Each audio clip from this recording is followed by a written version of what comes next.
Assalamualaikum warahmatullahi wabarakatuh. Perkenalkan, nama saya Endang Ramdhani Fitriani dari kelompok 4 Auditing 2. Kali ini kami dari kelompok 4 akan membahas mengenai pemeriksaan atas akun laba rugi. Perkenalkan, nama saya Widya Lestari. Perkenalkan, nama saya Ilsa Dwi Ana. Perkenalkan, nama saya Zainia.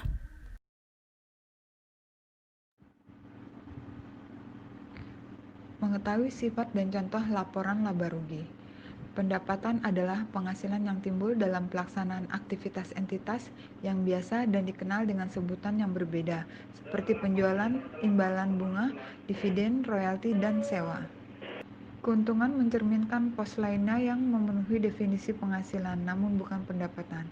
Ketika keuntungan diakui dalam laporan laba rugi, biasanya disajikan secara terpisah karena pengetahuan mengenai pos tersebut berguna untuk tujuan pengambilan keputusan ekonomi. Menurut standar akuntansi keuangan entitas tanpa akuntabilitas, entitas harus mengakui pendapatan dari suatu penjualan barang jika semua kondisi berikut terpenuhi, yaitu entitas telah mengalihkan risiko dan manfaat yang signifikan dari kepemilikan barang kepada pembeli. Entitas tidak mempertahankan atau meneruskan baik keterlibatan manajerial sampai kepada tingkat di mana biasanya diasosiasikan dengan kepemilikan maupun kontrol efektif atas barang yang terjual. Jumlah pendapatan dapat diukur secara handal.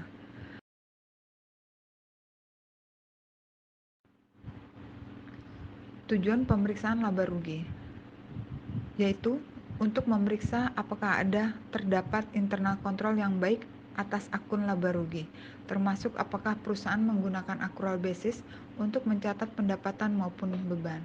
Yang kedua, untuk memeriksa semua pendapatan yang menjadi hak perusahaan telah dicatat di buku perusahaan, dan apakah pendapatan yang dicatat betul-betul merupakan hak perusahaan dengan menggunakan cut-off yang tepat. Yang ketiga, untuk memeriksa apakah semua biaya yang menjadi beban perusahaan telah dicatat di buku perusahaan, dan apakah semua beban yang dicatat betul-betul merupakan beban perusahaan dengan menggunakan cut-off yang tepat.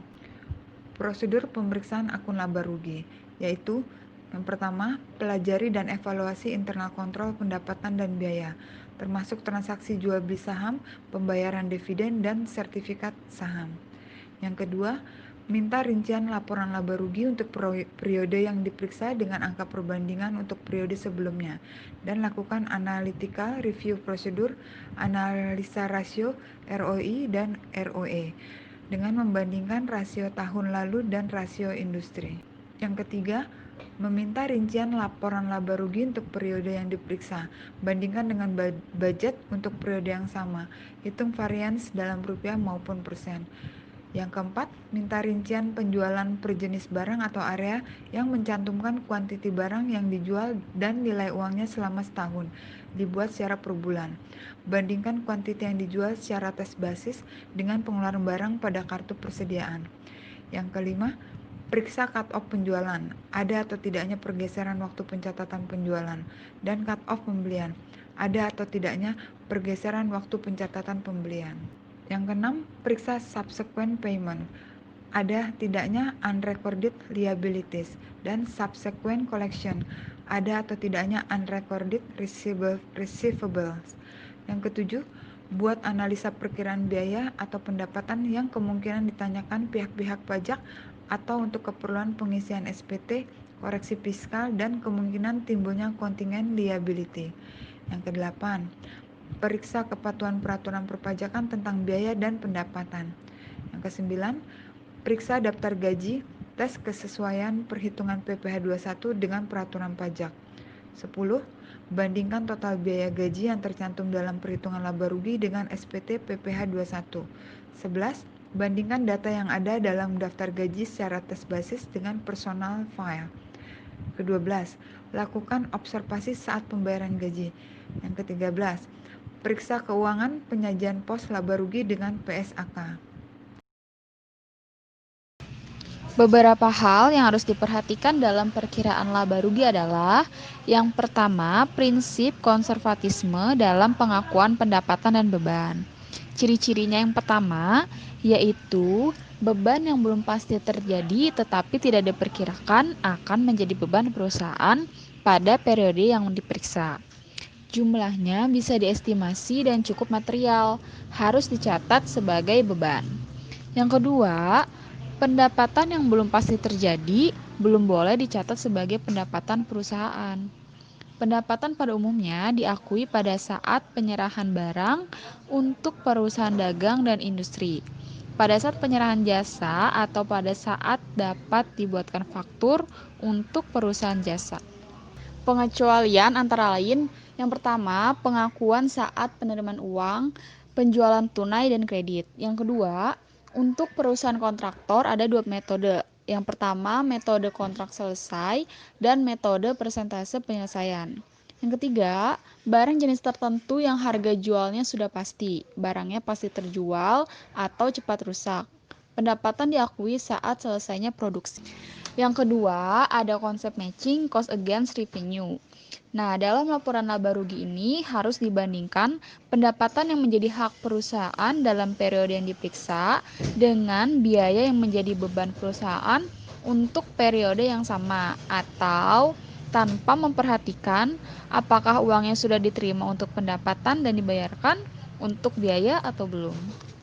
Yang ketiga, waktu yang digunakan untuk memeriksa perkiraan pendapatan dan beban pos laba rugi tidak sebanyak waktu yang digunakan untuk memeriksa pos-pos neraca. Karena alasan yang pertama yaitu pada waktu memeriksa pos neraca sekaligus sudah diperiksa atau dikaitkan dengan pos laba rugi yang bersangkutan.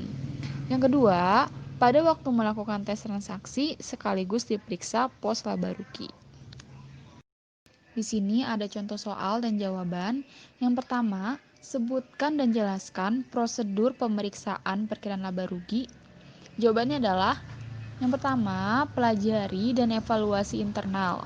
Contoh pendapatan dan biaya, termasuk transaksi jual beli saham, pembayaran dividen, dan sertifikat saham.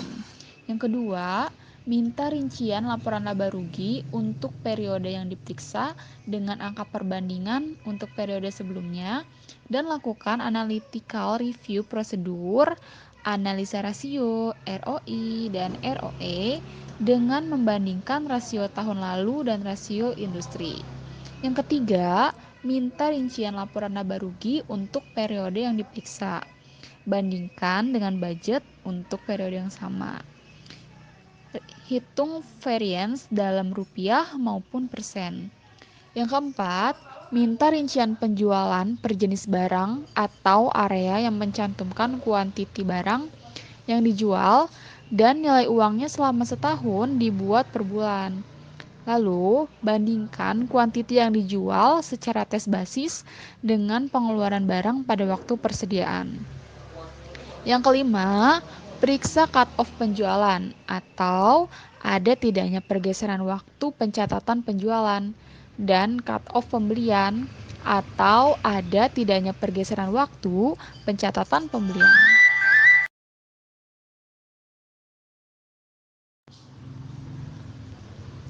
Yang keenam, periksa subsequent payment atau ada tidaknya unrecorded liabilities dan subsequent collection atau ada tidaknya unrecorded receivables. Yang ketujuh, buat analisa perkiraan biaya atau pendapatan yang kemungkinan ditanyakan pihak pajak atau untuk keperluan pengisian SPT, koleksi fiskal, dan kemungkinan timbulnya contingent liability. Yang kedelapan, periksa kepatuhan peraturan perpajakan tentang biaya dan pendapatan. Yang kesembilan, periksa daftar gaji, tes kesesuaian perhitungan PPh 21 dengan peraturan pajak. Yang kesepuluh, bandingkan total biaya gaji yang tercantum dalam perhitungan laba rugi dengan SPT PPh 21. Yang kesebelas, bandingkan data yang ada dalam daftar gaji secara tes basis dengan personal file. Yang ke-12, lakukan observasi saat pembayaran gaji. Yang ke-13, periksa kesesuaian penyajian pos laba rugi dengan PSAK. Contoh soal yang kedua, sebutkan sifat dan contoh perkiraan laba rugi. Perkiraan laba rugi atau profit and loss account terdiri dari perkiraan pendapatan operasi, harga pokok penjualan, beban operasi, pendapatan dan beban di luar operasi, pos luar biasa. Contoh selling expense yaitu gaji bagian penjualan, komisi salesman, biaya iklan, promosi, entertainment, transportasi, dan lain-lain. Selanjutnya contoh general dan administrative expense, yaitu gaji bagian akuntansi dan keuangan, personalia dan umum, biaya sewa, listrik, air, telepon, entertainment, perjalanan dinas, penyusutan inventaris kantor, dan lain-lain.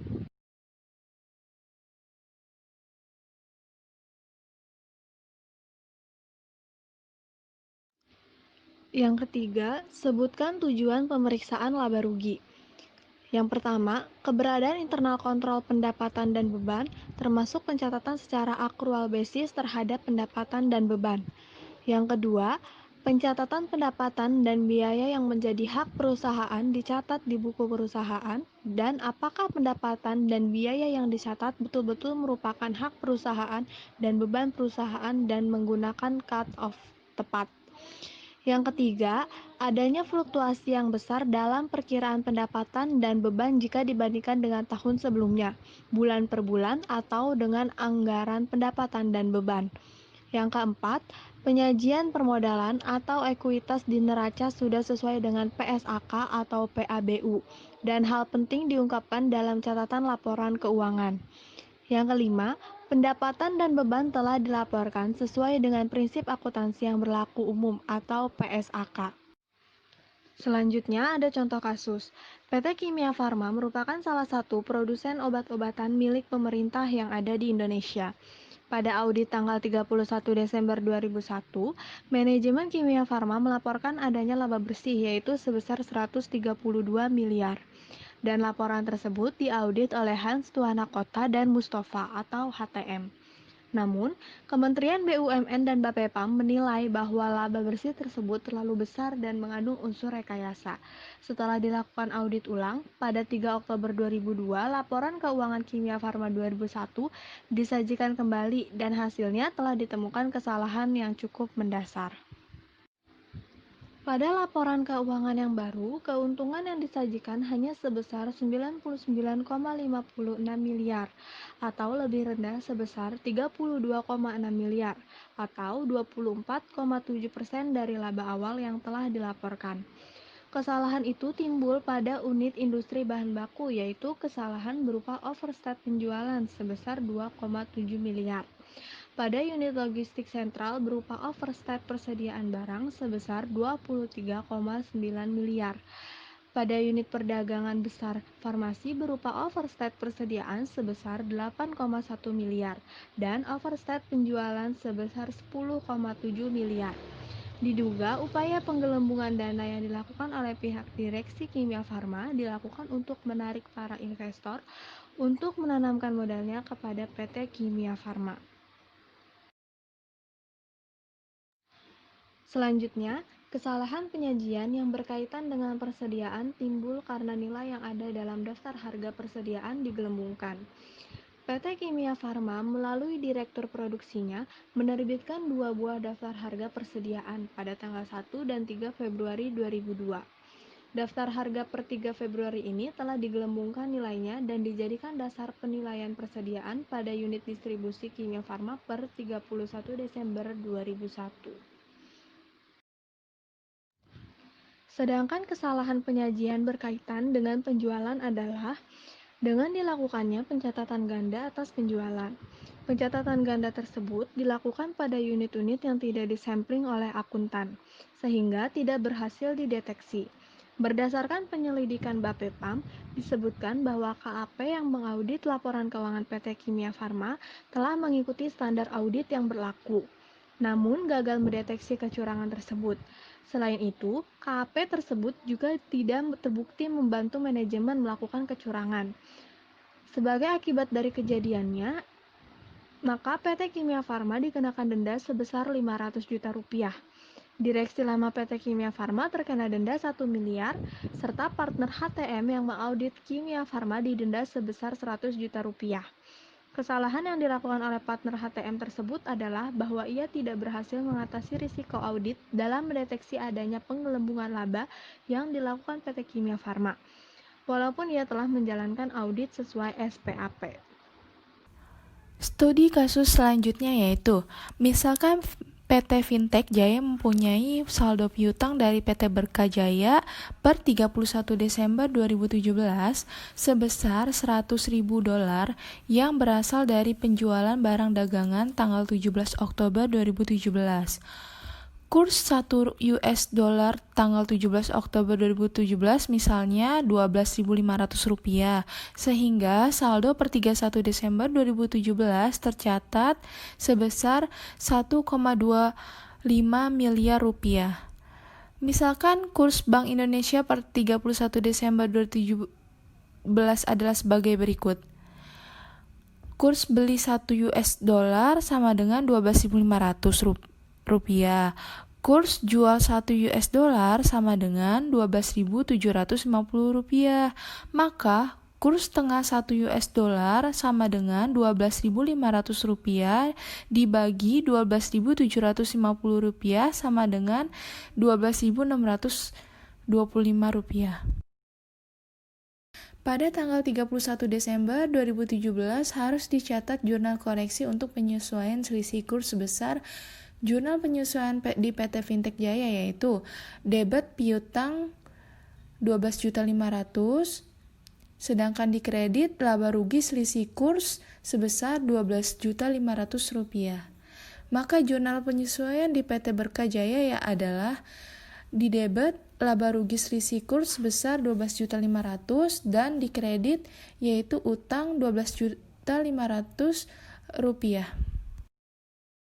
Pada saat melakukan tes transaksi, sekaligus diaudit pos-pos laporan laba rugi yaitu pertama jenis tes transaksi, cash disbursement test, maka pos laporan laba ruginya macam-macam biaya dan pembelian tunai. Cash receipt test, macam-macam pendapatan dan penjualan tunai. Sales test, penjualan dan HPP. Purchase test, pembelian. Payroll test, biaya gaji dan upah. Terakhir, journal voucher test, yaitu biaya penyusutan dan amortisasi selisih kurs.